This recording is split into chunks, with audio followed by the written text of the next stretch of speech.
Bienvenue,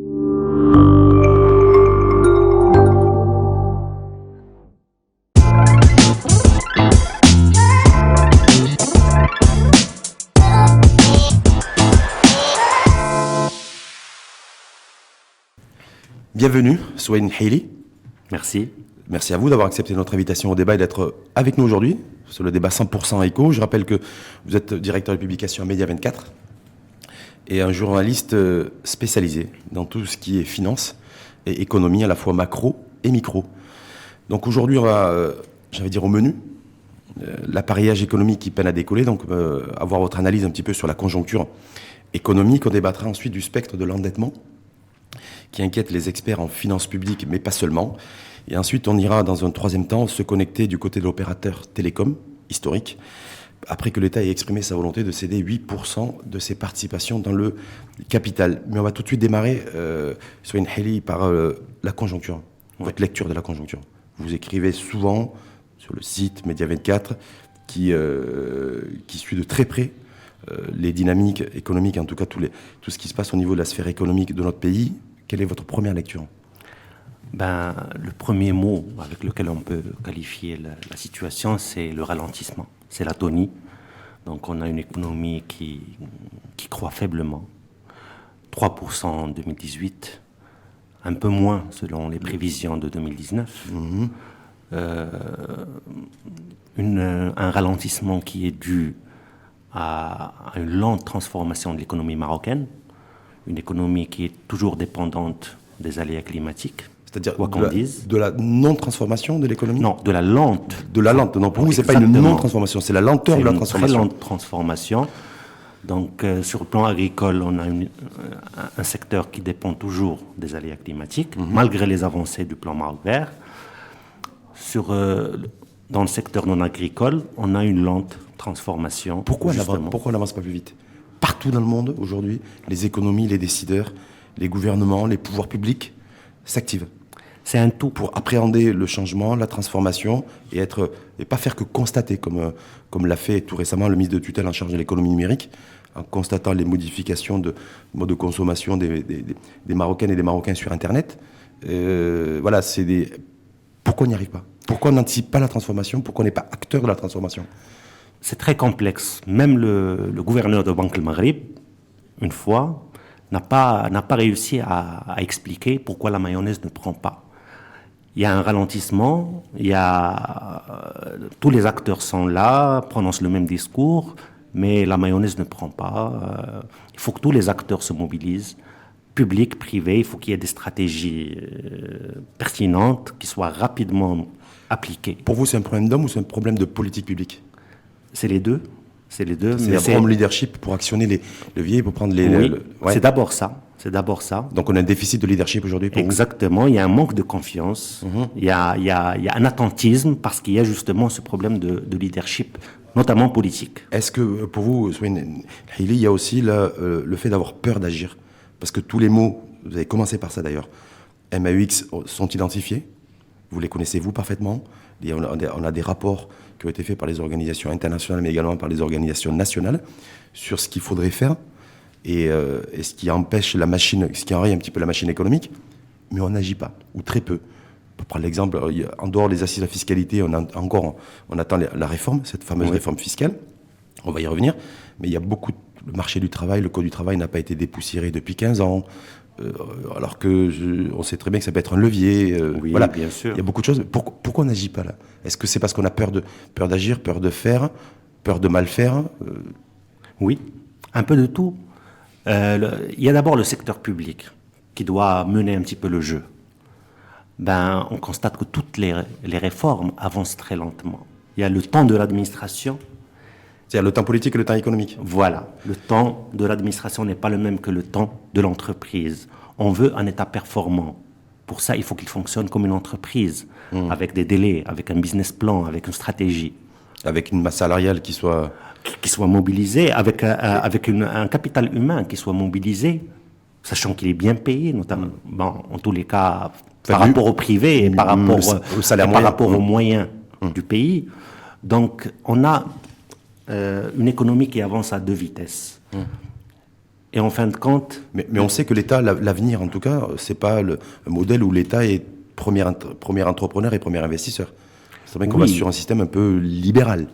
Oui, mais pour avoir un bon système libéral, il faut avoir un État qui régule, qui fixe le cap, qui mène les réformes, mais rapidement, et en concertation avec tout le monde. Si on prend les assises de la fiscalité que vous avez suivies de très très près, est-ce qu'il faut s'attendre à une réforme, une vraie réforme fiscale?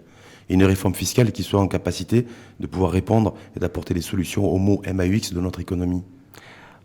Personne ne peut le dire maintenant parce que l'exécution des recommandations des assises ne sera visible qu'à travers la loi cadre qui sera normalement adoptée, la loi cadre de programmation fiscale qui va fixer les orientations pour les 5 prochaines lois de finances. Donc déjà ça, en premier. Donc ça va commencer par 2020. Voilà. Donc on aura un aperçu en fin juin, début juillet. Voilà. Sur la lettre de cadrage. Et par les différentes lois de finances qui vont suivre. Et ça dépendra du courage politique. Parce qu'il y a un aspect qui est important pour la réussite de la réforme, c'est l'élargissement de l'assiette fiscale. À la fois pour l'entreprise et pour les particuliers. Exactement. L'élargissement, ça suppose un vrai courage. On l'a vu avec la mobilisation des commerçants en début d'année. Face à la volonté de l'administration d'instaurer plus de transparence et de lutter contre la fraude, on a vu une grève, levée de boucliers, et un rétropédalage du gouvernement.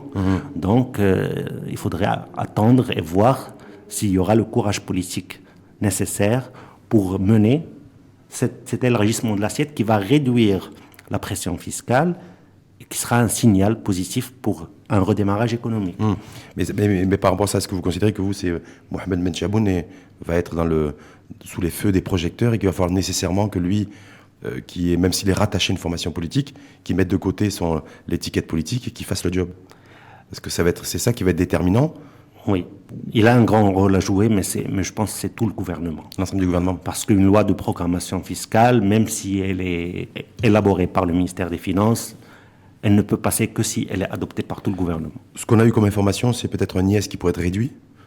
De 32, voilà, on parle en tout cas pour certains secteurs d'activité comme l'industrie et les nouvelles technologies ramenées à 20. Est-ce que pour vous, si ça se fait, si c'est annoncé demain, loi de cadrage, le projet de loi de finances 2020, ça pourra avoir des effets directs ou pas? Pas immédiat. Pas immédiat. Direct, mais pas immédiat. Oui. Mais ça sera un signal, ça sera encourageant pour l'investissement, mais il n'y a pas que ça, il n'y a pas que la fiscalité. Il y a d'autres aspects. Il y a les délais de paiement, par exemple. Il y a l'accès à la commande publique. Il y a la régulation des marchés privés par le Conseil de la concurrence, par l'État. Donc c'est un tout qu'il faut pour booster l'activité économique et les activités d'avenir. L'industrie, l'économie du savoir, l'économie numérique, on a pris beaucoup de recul. Vous avez vu comment le rapport de la Cour des comptes? Justement. Est-ce qu'on a loupé là un virage? Parce que on avait reçu Mousseb El Khayat il y a une dizaine de jours, qui disait attention, on est en train de louper le virage digital, économie numérique. Moulahfel Alami qui était à Tanger, qui a fait cette déclaration où il a constaté en fait le fait qu'il y a eu des transformations en termes de comportement des citoyens, mais il dit attention, le e-commerce peut être dangereux. Le e-commerce peut être dangereux si on ne mène pas les réformes qu'il faut pour accompagner cette mutation qui est inéluctable. Donc, à mon avis.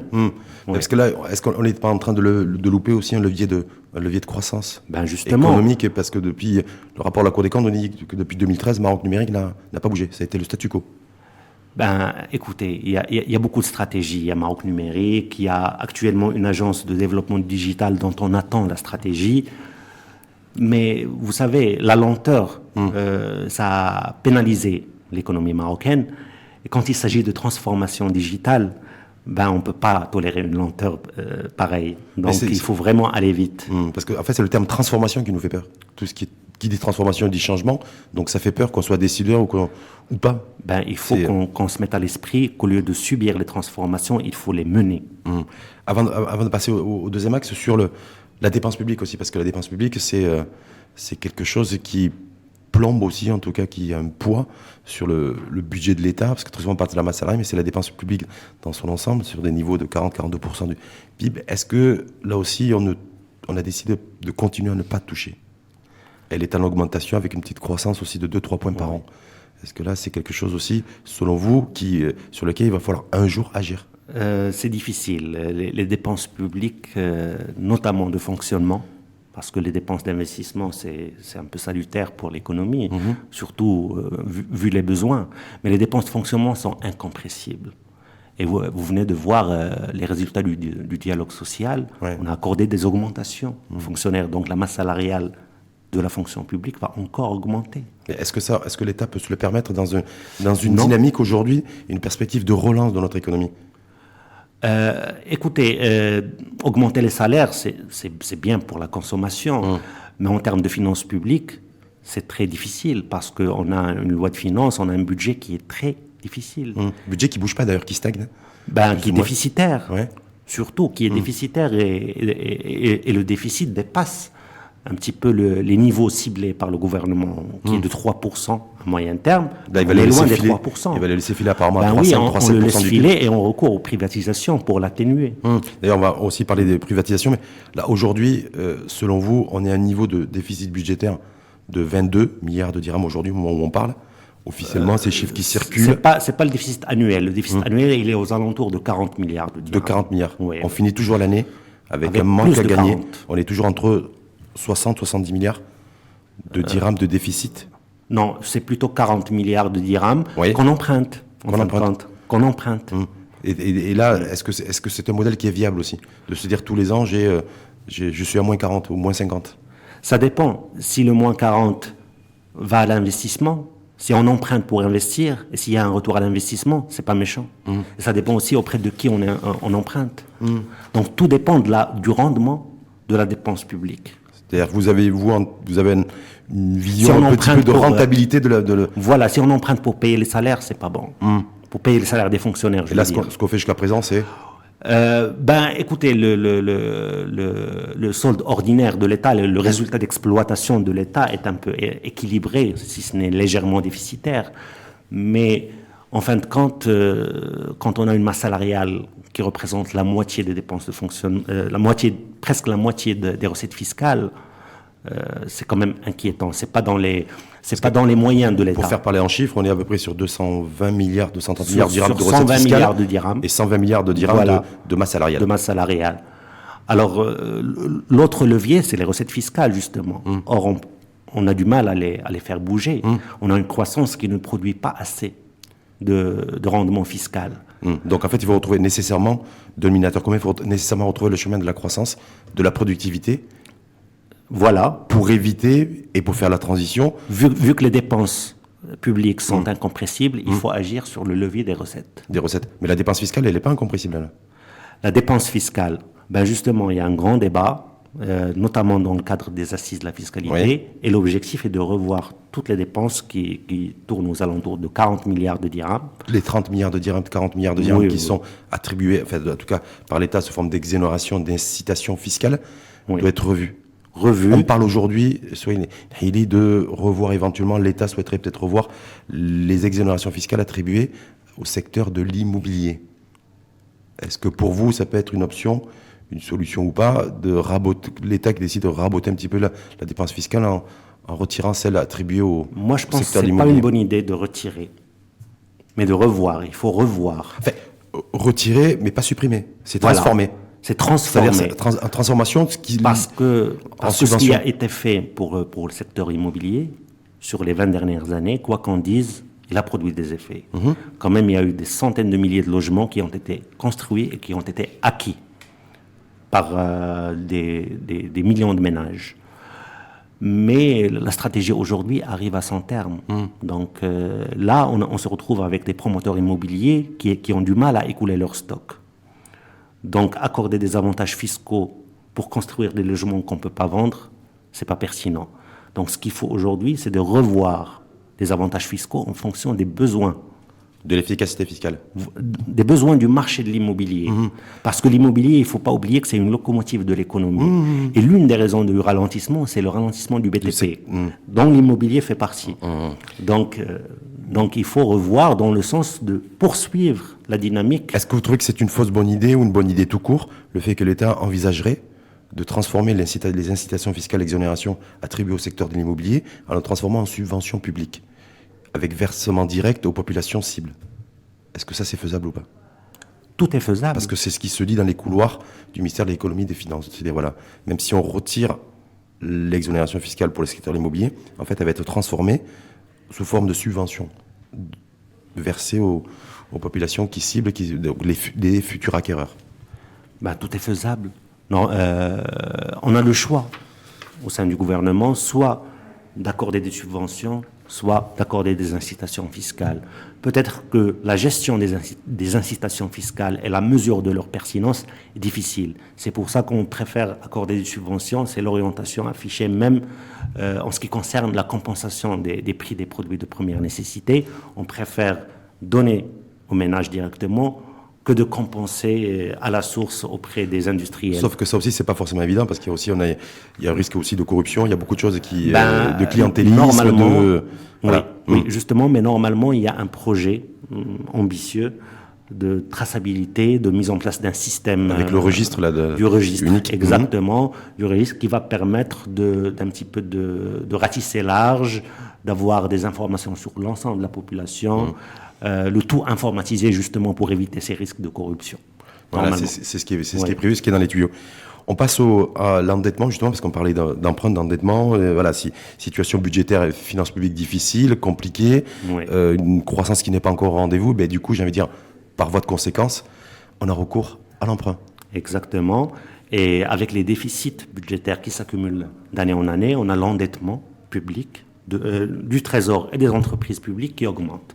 Donc là, on est à 66% Trésor, c'est-à-dire l'État, et en ajoutant les entreprises publiques, on est à plus de 80% du PIB. Il y a certains qui avancent 82% du PIB 82% du PIB, oui. Alors c'est pas un niveau à lire avec simplisme, donc 80%, ça dépend, c'est constitué de quoi? Donc l'essentiel... Dette intérieure et dette extérieure. Voilà, donc l'essentiel, c'est de la dette intérieure. Et donc, à la limite, ça ne devrait pas poser de problème. La dette extérieure, au Maroc, elle reste modérée, donc aux alentours de 30% du PIB. Donc, on peut se permettre, mais à condition d'avoir une économie qui génère assez de devises, assez d'impôts, pour pouvoir rembourser. C'est ce que j'allais vous dire, et ce n'est pas forcément le cas. Justement. Donc là, on a un niveau d'endettement extérieur relativement modéré, donc de 30%. On a une stratégie qui vise à développer l'export à travers l'industrie, mais dont les résultats tardent à venir. Je pense que c'est un peu normal. Une transformation de l'économie, sauf si on a de gros moyens, ne peut se faire rapidement. Donc il faut y aller avec prudence. Lorsque Mohamed Metchaboun a d'ores et déjà annoncé que le Maroc allait revenir sur les marchés internationaux pour lever un peu de dette, il annonce 1 milliard de dollars, à peu près 10 milliards de dirhams en 2019, une autre tranche aussi en 2020. Ça veut 1 milliard. 1 milliard. Ça veut dire quoi? Ça veut dire que l'État a besoin de deux choses. Il a besoin d'abord de financer le déficit budgétaire. Déjà, c'est pour financer le déficit budgétaire ou pour atténuer le déficit budgétaire? Parce que je me dis 1 milliard, 10 milliards chaque fois. Il ne va pas atténuer le déficit, il va le financer. D'accord. Voilà. Donc, quand je finance le déficit budgétaire, je ne finance pas forcément ma croissance économique et mon économie. Pas forcément. Pas forcément. Donc, est-ce qu'il n'y a pas un arbitrage aussi qui est... Est-ce que vous considérez en empruntant, on peut financer le déficit budgétaire? Du coup, mais on va pas forcément, on va pas relancer notre économie. Ça dépend. Les recettes de l'emprunt iront vers quoi? Vers quel type de dépenses? Si ça va à l'investissement, ça va financer un peu de la croissance. Mais déjà, on emprunte pour financer le déficit, pour ne pas justement emprunter sur le marché local. On emprunte sur le marché international pour éviter qu'il y ait un effet d'éviction, que les taux augmentent au Maroc. Et ça, c'est pas bon, parce qu'on veut relancer l'économie, on veut garder des taux bas. Donc c'est pour ça qu'on emprunte sur les marchés internationaux. La deuxième raison, c'est pour renflouer un petit peu les réserves en devises. Parce que là, on stagne à 5 mois d'importation. L'équivalent de 130 milliards de dirhams, c'est l'équivalent de 5 mois d'importation de biens et services. On était à plus avant. C'est pas alarmant, 5 mois d'importation. Le niveau critique, c'est 2 mois. Donc, on peut dire qu'on est à l'aise. Situation qu'on avait vécue en 2010-2011, on était à 2 mois et 2 mois et demi. Exactement. Mais là, on préfère, c'est pas la seule raison, on préfère recourir au marché international après 4 ans d'absence, quand même. C'est pour renouveler un petit peu la signature Maroc au niveau international, vendre les réformes. La remettre dans les radars, en fait. Voilà, exactement. Et surtout se financer moins cher parce que le coût de l'argent à l'international est beaucoup plus bas. Justement, Souene Hilis, on emprunte à combien? Aujourd'hui, on sait que l'Italie emprunte à 2%, on sait que la France emprunte à 0,2, 0,3, les États-Unis à 0. Après, bon, tout dépend de la durée aussi de l'emprunt, mais voilà, on emprunte le taux, on emprunte à combien, nous, aujourd'hui, lorsqu'on va sur les marchés internationaux? Alors, j'ai pas le chiffre en tête, mais je peux dire que c'est quand même supérieur à 4%. 4,5. Ou bien, voilà, c'est supérieur à 4%, parce que, quand même, il faut voir la notation du Maroc par les agences de notation internationale. On n'est pas une économie développée. Les finances publiques sont ce qu'elles sont. L'économie, la résilience de l'économie est, on peut dire, moyenne. Donc, il y a le risque pays. Tant qu'on ne réforme pas, tant qu'on ne transforme pas, on aura des taux relativement, en tout cas plus élevés que les économies développées. Exactement. Mais moi, ce qui m'inquiète et qui m'interpelle, et je voulais avoir votre point de vue et analyse là-dessus, Souene Hilis, c'est que en empruntant sur les marchés internationaux à des taux de 4, entre 4 et 4,5, c'est un peu la tendance, sur 10 ans, c'est ça? Oui. On emprunte un taux qui est supérieur à notre niveau de croissance économique. Justement. Est-ce que là-dessus, il n'y a pas, le vrai warning, il n'est pas là? En fait, il y a beaucoup d'économistes qui comparent le niveau de taux, donc des intérêts qu'on paiera chaque année, au niveau de la croissance. Mais moi, je pense que c'est plus pertinent de le comparer par rapport à deux facteurs. L'évolution des recettes fiscales, parce que c'est avec ça qu'on paye, et l'évolution des exportations, là, de la balance des paiements. C'est parce qu'on va payer en devises. Donc il faut voir en termes de capacité à mobiliser des recettes fiscales. On va rembourser en dollars, en tout cas là. En euros. Je pense que ça sera plus 1 milliard d'euros qu'1 milliard de dollars. D'accord. Et on a une dette qui est... Le stock de la dette, il est plus équilibré. Oui. Donc, l'évolution des recettes fiscales, elle est vraiment variable. Ça dépend de la conjoncture économique, mais ça dépend aussi des efforts de la direction des impôts de collecter des impôts à travers les contrôles, parce qu'il y a beaucoup d'évasion fiscale. Alors, pour les devises, ça dépend de beaucoup de facteurs. Ça dépend du tourisme, ça dépend du prix du pétrole, ça dépend des exportations. Beaucoup de facteurs exogènes, en fait. Voilà. Ça reste très aléatoire. Donc, pour vous, il ne faut pas être forcément inquiet du fait que nous empruntons de l'argent à l'international à un taux qui soit supérieur à notre taux niveau de croissance. Il faut voir par rapport aux recettes fiscales et aux recettes en devises. C'est ça, c'est vous le principal indicateur. Exactement. On va emprunter, il y a de nouveaux emprunts qui sont prévus. Donc ça veut dire quoi? Ça veut dire que le service de la dette va augmenter aussi? Ben, naturellement. On est à 35 aujourd'hui, 34, 35 milliards de dirhams par an. Oui, milliards de dirhams par an. Oui. Donc ça veut dire qu'il y a un risque que si on lève ces 10 milliards cette année, 10 milliards l'an prochain, on va être à du 37, 38? Oui. Ben, c'est ça? Pourquoi pas, oui. Ouais. Oui. Inquiétude, pas inquiétude? Ça va légèrement impacter le déficit budgétaire, mais tout dépend de ce que fera le gouvernement de cet argent, s'il générera des recettes fiscales. C'est une équation à résoudre. Donc il faut nécessairement investir, en tout cas, tout l'argent collecté, l'emprunt, l'investir dans l'appareil productif.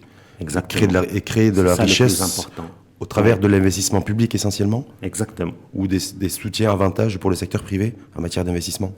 Oui. Parce que tout ça, on n'a pas toutes ces informations-là, parce que très souvent on parle de l'investissement public, mais on a très peu de débats et d'informations sur la nature de l'investissement privé aussi. Alors, chez nous, on sait qu'il n'est pas très important, on souhaiterait qu'il soit beaucoup plus important, plus de patriotisme économique de la part des investisseurs marocains, mais la nature des investissements privés. Il y a très peu de données. On peut dire que l'investissement privé, c'est un peu le tiers de l'investissement global au Maroc. Les deux tiers, c'est l'État. C'est un peu faible. Et c'est plus dû à un manque de confiance qu'à un manque d'accompagnement. Il y a un climat de méfiance auprès des investisseurs marocains.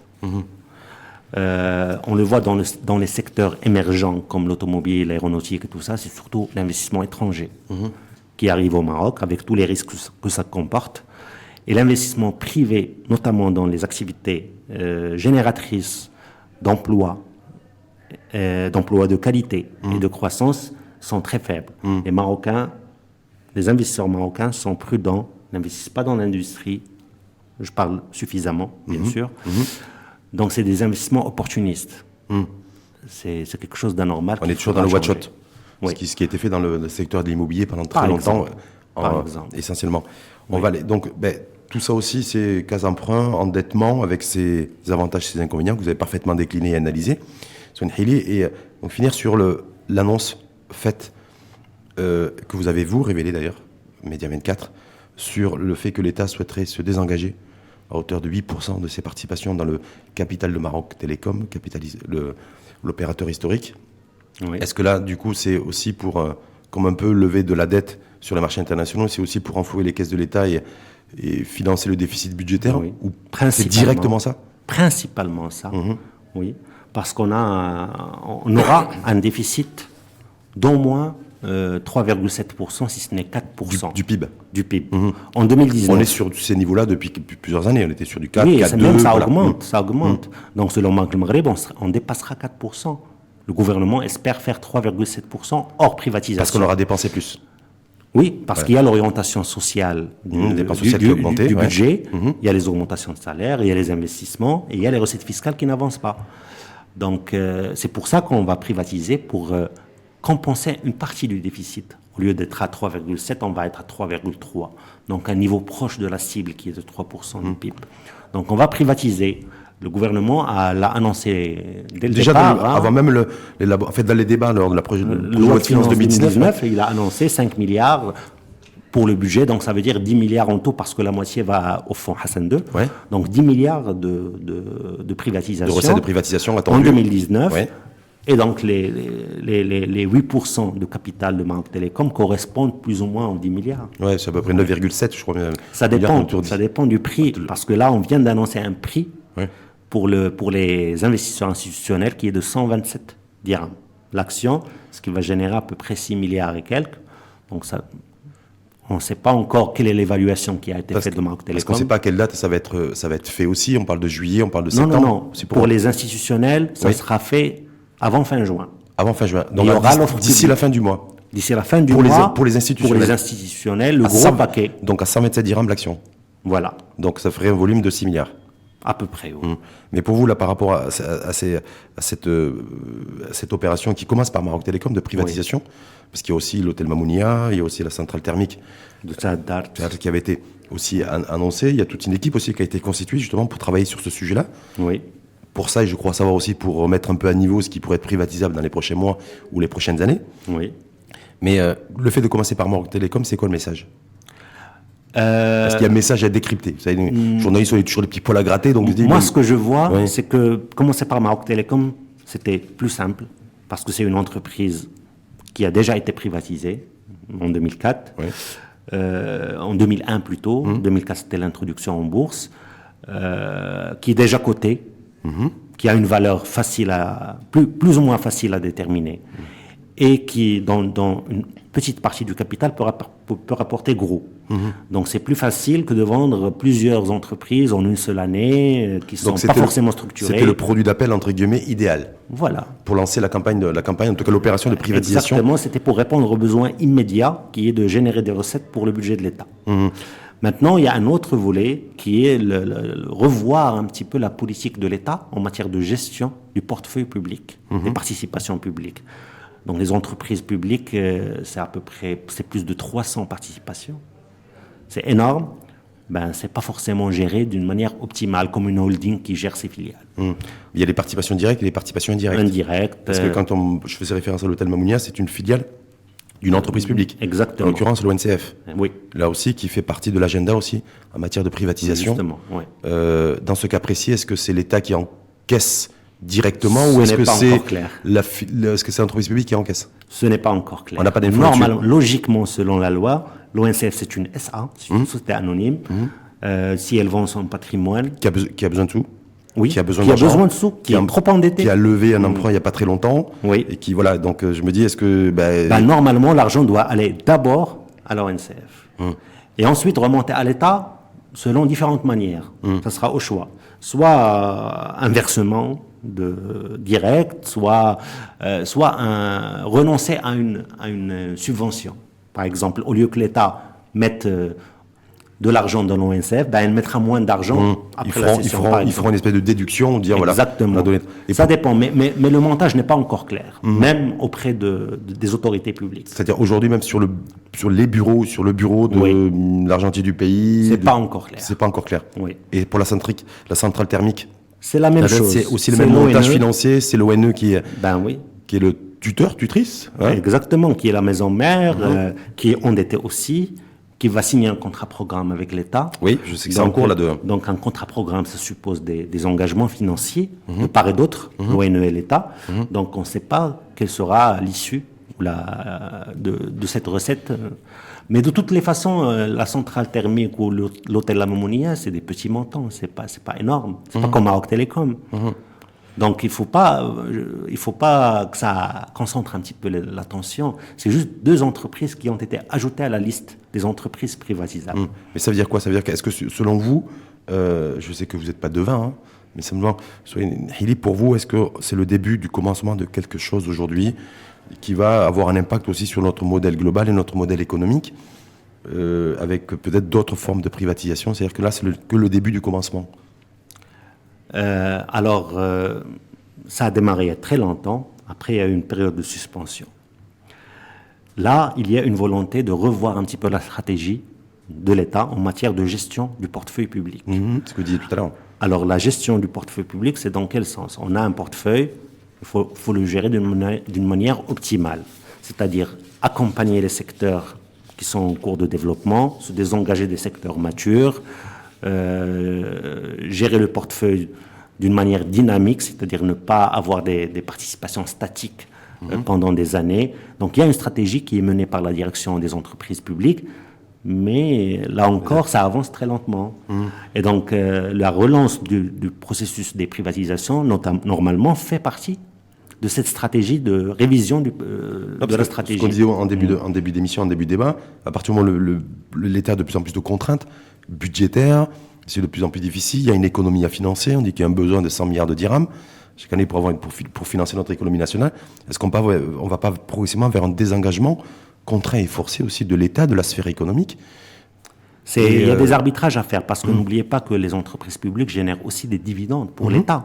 C'est une recette importante. Donc, par exemple, Maroc Télécom, elle distribue chaque année 5-6 milliards de dirhams de dividendes à tous ses actionnaires. Et donc, l'État récupère l'équivalent de 2 milliards de dirhams par an. Et principal contributeur aussi au niveau de l'IS, je crois savoir. Oui, également. Aussi. Donc, il y a un arbitrage à faire. Est-ce qu'on cède et on récupère une recette immédiate, mais dans ce cas, on renonce à des recettes futures régulières? Mais ça, c'est un calcul qui se fait avec un arbitrage, j'allais dire mathématique. Oui. Et en sachant aussi qu'on a l'autre grande contrainte, c'est le marché mondial. L'ouverture, la mondialisation, la compétitivité, cette notion aussi de performance. Donc on n'est pas tout seul chez nous. On n'est pas tout seul. Par exemple, dans le secteur des télécoms, c'est déjà ouvert à la concurrence. Après la privatisation, il y a des actionnaires étrangers. On voit que l'ouverture a profité aux consommateurs, à rehausser le niveau de qualité. Mais l'État détient toujours 30%. C'est la concurrence qui a profité aux consommateurs ou c'est le progrès technologique? Les deux combinés. C'est la concurrence qui a amené le progrès technologique. Pour vous, on est à quelques semaines de la présentation de la lettre de cadrage du projet de loi de finances 2020. Déjà, ça va tellement... Vous avez vu que le temps passe vite. Oui. C'est ça que les pouvoirs, ceux qui sont aux responsabilités doivent agir et doivent être responsables, parce qu'on vient de sortir à peine le projet de loi de finances 2019, que le projet de loi de finances, la loi cadre en tout cas, qui va être présenté. Continue, fin juin, début juillet. Oui. Il faut s'attendre à quoi selon vous? Il faut s'attendre à un budget difficile, comme en 2019, c'est-à-dire un budget à orientation sociale, parce que la conjoncture le veut, avec un déficit, avec des privatisations, là aussi, avec de l'investissement public, parce qu'il le faut. Est-ce qu'on va rester un peu sur le même modèle? Oui, il n'y aura pas de rupture. Il n'y aura pas un coup d'accélérateur sur la transformation? Il faudra voir un petit peu le package fiscal, qui sera la première exécution des recommandations des assises. Alors, certains s'attendent au démarrage d'une révolution, donc à un geste envers le contribuable, mais déjà le ministère des Finances a annoncé que les gestes viendront après l'élargissement de l'assiette. Donc il n'y aura pas de baisse d'impôts? Priorité donnée aux recettes, hein? Je ne peux pas me prononcer. Personne ne peut le faire. Hein. En fait, en tout cas, a priori, il n'y a aucun message, aucun signal, aucun signal qui laissera penser qu'il y a une baisse d'impôt. La structure ne changera pas, surtout que à l'approche des élections de 2021, on aura peut-être une année blanche en 2021. Donc, oui, parce que c'est effectivement, ça sera le dernier projet de loi de finances avant les élections législatives de 2021. Donc peut-être qu'il y aura des gestes à des fins électorales, peut-être. Donc, je ne peux pas me prononcer. En tout cas, on attendra wait and see, comme on dit. Exactement. Comme disaient les Anglais pendant la guerre. Oui. Merci en tout cas à vous. Merci. Souane Hili pour cet éclairage analytique sur à la fois la conjoncture, pourquoi on passe pas à la vitesse supérieure, à la fois aussi sur les enjeux de l'endettement. Puisqu'on va avoir recours aussi une nouvelle fois à l'endettement, et puis on en fait quoi? Est-ce que c'est à la fois financer le déficit budgétaire et à la fois financer aussi une partie de notre économie nationale et l'opérateur historique, l'État qui a décidé de se désengager, donc c'est 6, 7, 8 milliards de dirhams de plus, et savoir un petit peu est-ce que le chemin de la privatisation va être entrepris, et puis le chemin risque d'être long, et peut-être sinueux aussi. Merci en tout cas, Souane Hili, directeur, je rappelle, de publication à Média 24, et qui nous a fait partager aujourd'hui son expertise à la fois en matière de finance qu'en matière économie, et en matière de, surtout essentiellement d'ailleurs aujourd'hui, cadre macro. Merci en tout cas à vous, Souane Hili, et je vous souhaite une belle journée. Merci également.